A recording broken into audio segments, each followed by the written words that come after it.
Cooperative എഡ്യൂടെക്കിൻ്റെ previous year question answer discussion വീഡിയോയിലേക്ക് സ്വാഗതം. കേരള ഫിനാൻഷ്യൽ കോർപ്പറേഷൻ്റെ അസിസ്റ്റൻറ്റ് തസ്തികയിലേക്കുള്ള പരിശീലനത്തിൻ്റെ ഭാഗമായിട്ട് ഈ വീഡിയോയിൽ അവസാനം നടന്ന പരീക്ഷയായ 2019 അസിസ്റ്റൻറ്റ് കേരള ഫിനാൻഷ്യൽ കോർപ്പറേഷൻ്റെ ക്വസ്റ്റ്യൻ പേപ്പറാണ് ഈ വീഡിയോ ഡിസ്കസ് ചെയ്യുന്നത്. ക്ലാസ്സുകൾക്കും നോട്ടുകൾക്കും മറ്റ് വിവരങ്ങൾക്കും വേണ്ടിയിട്ട് ടെലഗ്രാം ചാനൽ ഫോളോ ചെയ്യുക. ലിങ്ക് ഡിസ്ക്രിപ്ഷൻ ബോക്സ് ലഭ്യമാണ്. ക്ലാസ്സുകൾ ആദ്യമായിട്ട് കാണുന്നവർക്ക് ചാനൽ സബ്സ്ക്രൈബ് ചെയ്യുക. ക്വസ്റ്റ്യൻ നോക്കാം. ക്വസ്റ്റ്യൻ്റെ ഓപ്ഷനുകൾ വായിക്കുന്നില്ല, അത് ആവശ്യമുള്ളവർ പോസ് ചെയ്തിട്ട് വായിച്ച് നോക്കിയാൽ മതി. First question: revenue received from the sale of goods is treated as an earning during the period in which. അത് സെയിൽ നടക്കുമ്പോഴാണോ, അതല്ലെങ്കിൽ പ്രൊഡക്റ്റ് മാനുഫാക്ചർ ചെയ്യുമ്പോഴാണോ, ക്യാഷ് കളക്ട് ചെയ്യുമ്പോഴാണോ, എപ്പോഴാണ് റെക്കഗ്നൈസ് ചെയ്യുന്നത്, എപ്പോഴാണ് ഏണിംഗ് ആയിട്ട് ട്രീറ്റ് ചെയ്യുന്നതെന്ന് ക്വസ്റ്റ്യൻ ചോദിച്ചത്. ഇത് നമ്മൾ ചെയ്ത ക്ലാസ് ഉണ്ട്, നമ്മൾ ഓരോ പ്ലേലിസ്റ്റ് നോക്കിയാൽ കാണാൻ പറ്റും. അക്കൗണ്ടിങ്ങിൻ്റെ പ്ലേലിസ്റ്റിൽ ഫസ്റ്റ് KFC എഴുതിയിട്ട് ഫസ്റ്റ് ക്ലാസ്സിൽ തന്നെ ഈ ക്വസ്റ്റ്യൻ്റെ ഡീറ്റെയിൽസ് നമ്മൾ ഉൾപ്പെടുത്തിയിട്ടുണ്ടായിരുന്നു അതിൻ്റെ ക്ലാസ്സിൽ. ഇത് അക്രൂവൽ ബേസിസ് ഓഫ് അക്കൗണ്ടിങ് എന്ന പ്രിൻസിപ്പലിൻ്റെ ഭാഗമായിട്ട് വന്നതാണ്.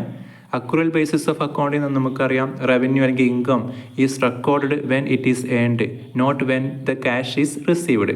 ക്യാഷ് കിട്ടിയോ ഇല്ലേ എന്നല്ല, ക്യാഷ് കിട്ടാൻ പോകുന്നേ ഉള്ളൂ എന്നതിൻ്റെ ബേസിലൊന്നുമല്ല, അത് സെയിൽസ് നടത്തിയോ എന്നതിൻ്റെ ബേസിലായിരിക്കും അത് റെക്കഗ്നൈസ് ചെയ്യുക, റെക്കോർഡ് ചെയ്യുക. ക്വസ്റ്റ്യനിലെ ഫസ്റ്റ് ഓപ്ഷൻ തന്നെ, ഒന്നിൻ്റെ ആൻസർ A ഓപ്ഷനായ the sale is made, sale നടത്തുമ്പോഴേക്കും ഉണ്ടാവും ആ റവന്യൂ റെക്കഗ്നൈസ് ചെയ്യും. അതല്ലാതെ അതിന് ക്യാഷ് കിട്ടിയിട്ടില്ല എന്നതിൻ്റെ പേരിൽ കിട്ടുമ്പോഴല്ല. അത് അക്രൂവൽ ബേസിസ് ഓഫ് അക്കൗണ്ടിങ് എന്ന പ്രിൻസിപ്പിളിൻ്റെ ബേസിലാണ് ആ ക്വസ്റ്റ്യൻ ചോദിച്ചിട്ടുള്ളത്. രണ്ടാമത്തെ question: which accounting standard deals with revenue recognition. Revenue recognition deal ചെയ്യുന്ന അക്കൗണ്ടിങ് സ്റ്റാൻഡേർഡ് B ഓപ്ഷനാണ്. IAS 18 ആണ്. IAS 18 റവന്യൂ റെക്കഗ്നിഷൻ അല്ലെങ്കിൽ റവന്യൂവുമായി ബന്ധപ്പെട്ടാണ്. മറ്റു ഓപ്ഷൻ നോക്കുകയാണെങ്കിൽ IAS 12 ഇൻകം ടാക്സും, IAS 28 investment in associates and joint വെഞ്ചറും, IAS 17 ലീസ് ആയിരുന്നു, അത് പിന്നീട് എന്ത് ചെയ്ത് റിപ്ലേസ്ഡ് ബൈ IFRS 16 മാറ്റം ചെയ്ത്. ഇതാണ് മറ്റു ഓപ്ഷനുകൾ. അപ്പോൾ ഇവിടുത്തെ ആൻസർ B ഓപ്ഷനാണ് 18, IAS 18. മൂന്നാമത്തെ question: which accounting convention states that accounting practice should remain unchanged from the time to time. ഓരോ സമയാസമയത്തും അല്ലെങ്കിൽ ഒരു നിശ്ചയ കാലത്തേക്ക് ഒരേ അക്കൗണ്ടിങ് സ്റ്റാൻഡേർഡ് തന്നെ ഉപയോഗിക്കണം എന്ന് പറയുന്ന കൺസർവേഷൻസ് ഏതിൻ്റെ ബേസിലാണ്, ഏത് താഴെ പറയുന്ന ഏത് ഓപ്ഷൻ്റെ ബേസിലാണ്? മൂന്നാമത്തെ ക്വസ്റ്റ്യൻ്റെ ആൻസർ D ഓപ്ഷനാണ്. കൺസിസ്റ്റൻസി, പേരിലുള്ളത് പോലെ തന്നെ കൺസിസ്റ്റൻ്റ് ആയിരിക്കണം. അത് ഒരേ ഒരു കാലത്തേക്ക് ഒരേ അക്കൗണ്ടിങ് മെത്തേഡും രീതികൾ മാത്രമേ ഫോളോ ചെയ്യാവൂ. ഒരു ഡിപ്രിസിയേഷൻ മെത്തേഡ് ഉപയോഗിക്കുകയാണെങ്കിൽ ആ ഇയർ അല്ലെങ്കിൽ തുടർന്ന കാലങ്ങളിൽ അത് മാത്രം ഉപയോഗിക്കുക, എങ്കിൽ മാത്രമേ അവിടെ കമ്പാരിസൺ സാധ്യമാവുള്ളൂ. എന്ത് ഡിപ്രിസിയേഷൻ എന്ന് മാത്രമല്ല, അങ്ങനെ എന്ത് സിസ്റ്റം ഉപയോഗിക്കുകയാണെങ്കിൽ അതാണ് കൺസിസ്റ്റൻസി വേണമെന്നത്. മറ്റു ഓപ്ഷൻ നോക്കുകയാണെങ്കിൽ ഫുൾ ഡിസ്ക്ലോഷർ എന്ന് പറയുമ്പോൾ all relevant financial information should be disclosed. എല്ലാ കാര്യങ്ങളും ഡിസ്ക്ലോസ് ചെയ്ത് പറ്റൂ എന്നതിൻ്റെ ബേസ് പ്രിൻസിപ്പിളാണ്. മറ്റൊന്ന് കൺസർവേറ്റീവിസം അല്ലെങ്കിൽ കൺസർവേറ്റീവ് പ്രിൻസിപ്പിൾ എന്ന് പറഞ്ഞാൽ നമുക്കറിയാം എന്താണ്, expense and liabilities are recognized immediately, but revenue and asset are recorded only when it assured.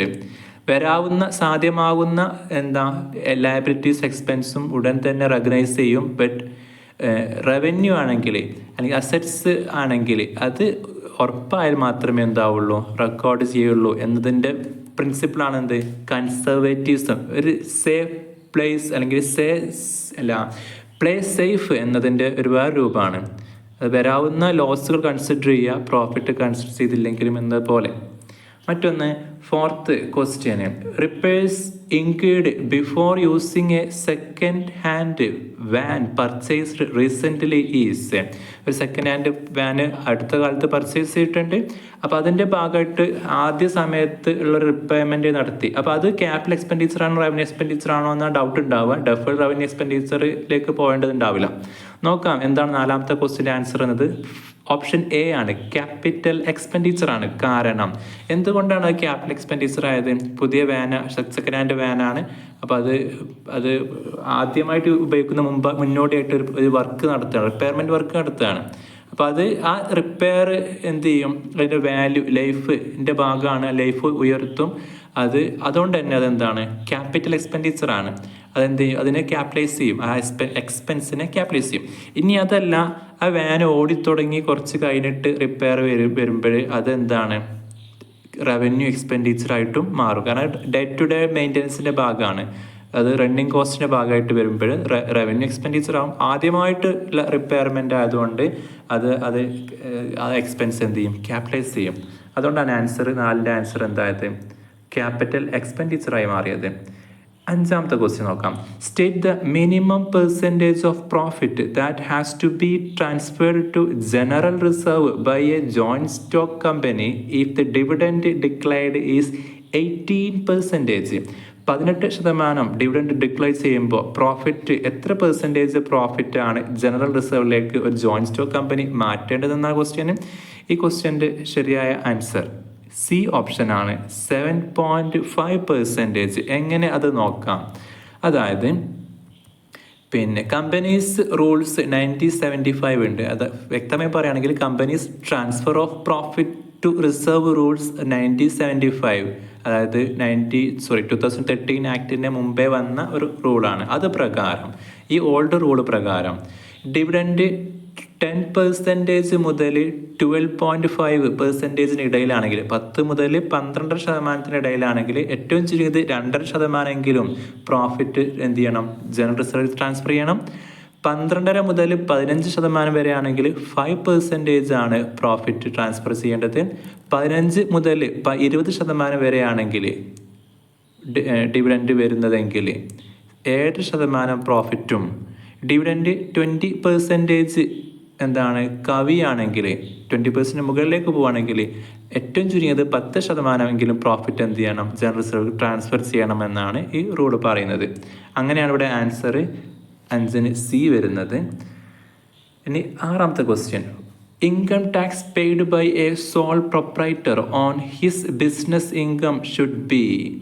Income tax paid by a sole proprietor on his business income should be. ആ business ഇൻകത്തിന് വരുന്ന, അതിൻ്റെ പേരിൽ വരുന്ന ഇൻകം ടാക്സ് എന്താണ് ചെയ്യേണ്ടതെന്നാണ് ചോദിച്ചത്. Profit and ലോസിലാണോ, ട്രേഡിംഗ് അക്കൗണ്ടിലാണോ, പ്രോഫിറ്റ് ആൻഡ് ലോസ് അക്കൗണ്ടിൽ ക്രെഡിറ്റ് ചെയ്യണോ, ഡെബിറ്റ് ചെയ്യണോ എന്നൊക്കെയാണ് ഓപ്ഷൻസ് ചോദിച്ചിട്ടുള്ളത്. 6ൻ്റെ യഥാർത്ഥ ആൻസർ ഡി ഓപ്ഷനായ deducted from capital account in the balance sheet ആണ്. അതായത് അതൊരിക്കലും പ്രോഫിറ്റ് ആൻഡ് ലോസ് അക്കൗണ്ടിലേക്ക് വരില്ല. അത് എന്താ ചെയ്യുക, it should shown as A drawing ആയിട്ട് അത് ട്രീറ്റ് ചെയ്യപ്പെടും. സോൾ പ്രൊപ്രൈറ്ററി ബുക്സിൽ ഡ്രോയിങ്സ് ആയിട്ട് കണക്കാക്കും. മാത്രമല്ല it's debited to the capital account, ഒരിക്കലും പ്രോഫിറ്റ് ലോസ് അക്കൗണ്ടിലേക്ക് അത് വരും ചെയ്യില്ല. അപ്പോൾ 6ൻ്റെ ആൻസർ ഡി ഓപ്ഷനാണ്, deduct from capital account in the balance sheet. 7th question. The cancellation of shares at the initiative of the share holder is termed as.